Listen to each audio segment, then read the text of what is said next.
Que relação existe entre os segredos de um alto funcionário da Pemex, próximo do presidente Peña Nieto, pagamentos de propina aos ex-presidentes do Peru e do Panamá, a crise energética da Venezuela, um envenenamento com cianureto na Colômbia, o surgimento de um movimento anti-establishment no Brasil e os belos lábios de Keiko Fujimori? Todos esses fatos têm relação com o maior caso de corrupção da América Latina.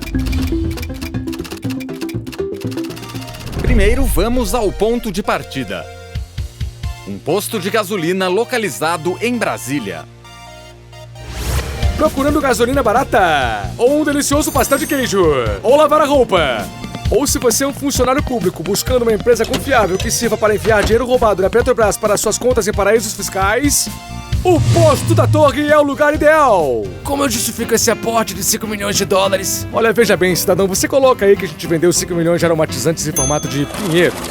Não é meio suspeito? Não se eles forem de lavanda. E se você obedece o Waze ao invés de achar que sabe mais do que ele, esse posto fica a 12 minutos de distância dos principais prédios do governo do Brasil: Ministérios, Congresso, Palácio da Alvorada e da Associação Brasileira de Aeromodelismo. Caso você seja um político excêntrico que queira fugir do país em um avião em miniatura. Posto da Torre, lavamos a sua roupa e o seu dinheiro.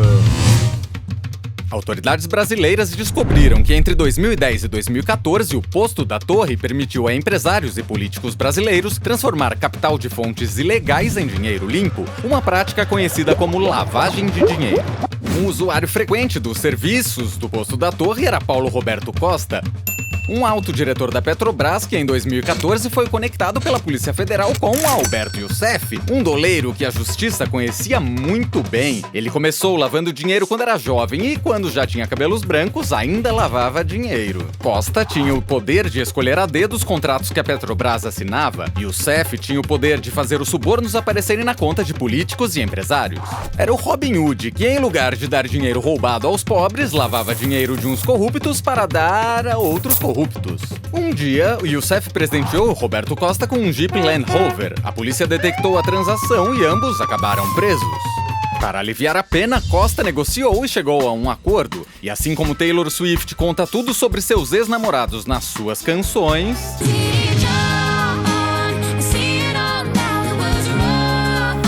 Costa revelou aos investigadores como cada departamento da Petrobras tinha relações com um partido político do Brasil. O PT fazia negócios escusos com as diretorias de serviços, gás e energia, finanças e de exploração e produção, o PP com a diretoria de abastecimento e o PMDB com a diretoria internacional da estatal. O que começou com uma simples investigação acabou revelando o modus operandi das 16 principais companhias de construção do Brasil, conhecidas como o Clube das 16, mais ou menos como o Clube da Luta.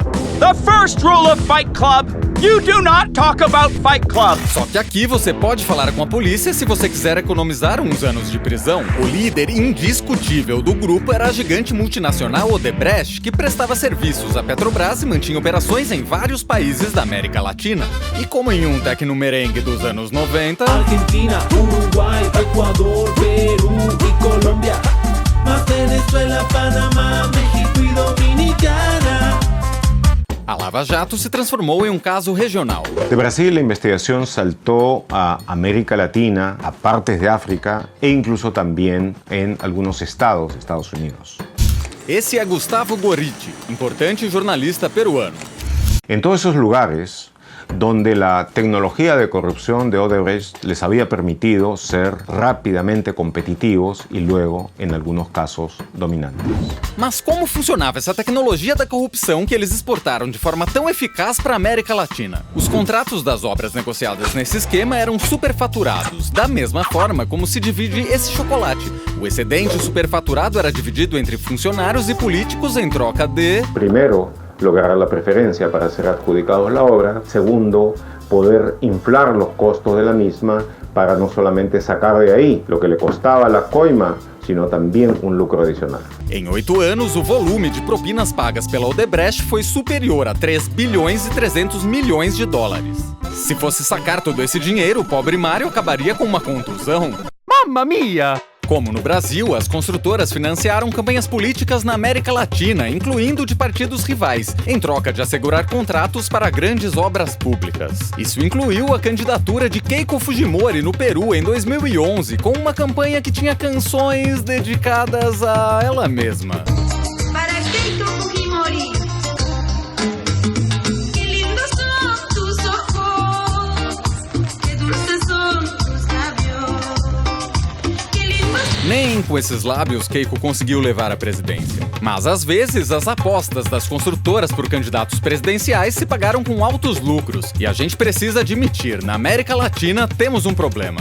Hay poca transparencia en la forma en cómo se financian las campañas electorales a nivel regional. Essa é Romina Média, jornalista investigativa do coletivo IDL do Peru.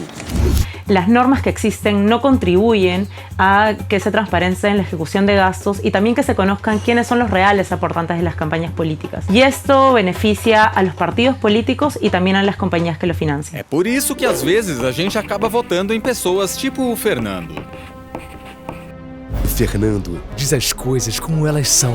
Eu vou acabar com a pobreza. Fernando diz as coisas com amor. Educação de qualidade para todos. Fernando diz a verdade. Eu vou construir uma infraestrutura com empresas selecionadas por mim, sem um processo de licitação transparente. Aliás, a empresa que eu vou escolher por coincidência está financiando a minha campanha. Fernando, também não dá pra exagerar na verdade. De onde vocês acham que sai o dinheiro pra esse comercial? Isso é caro. Então, o dinheiro precisa vir de financiadores que trazem o... Não, Fernando, você tem que falar menos verdades se quer ganhar as eleições. Não se preocupem, eu prometo a vocês que vou construir grandes obras! Muito bem, claro, é inevitável que algumas dessas obras não fiquem prontas a tempo. E isso se não tiver o azar de alguém me investigar. Bem, Fernando, você quer ganhar isso ou não? Foi você que disse que eu era honesto. Sim. Que eu falava as coisas como elas são. Sim. Que meus índices de aprovação são tão sólidos como minhas nádegas. Quê?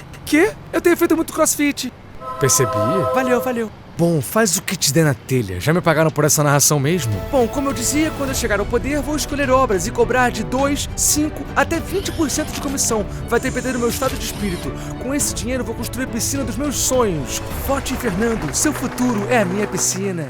Eu garanto que a piscina do Fernando vai estar terminada dentro do cronograma, porque o construtor da piscina está pagando por ela. Bom, na realidade, todos nós estamos pagando. E foi assim que a América Latina pagou com dinheiro público uma malha de corrupção gigante em que ganharam poucos e perdemos muito. Mas ainda falta muita coisa. Você consegue imaginar um escritório completamente dedicado a organizar a corrupção porque era muito dinheiro? Ou imagina ter tanto dinheiro para reviver um dinossauro e construir um parque de diversões? Uma dessas situações é real, mas isso a gente vai deixar para o próximo episódio.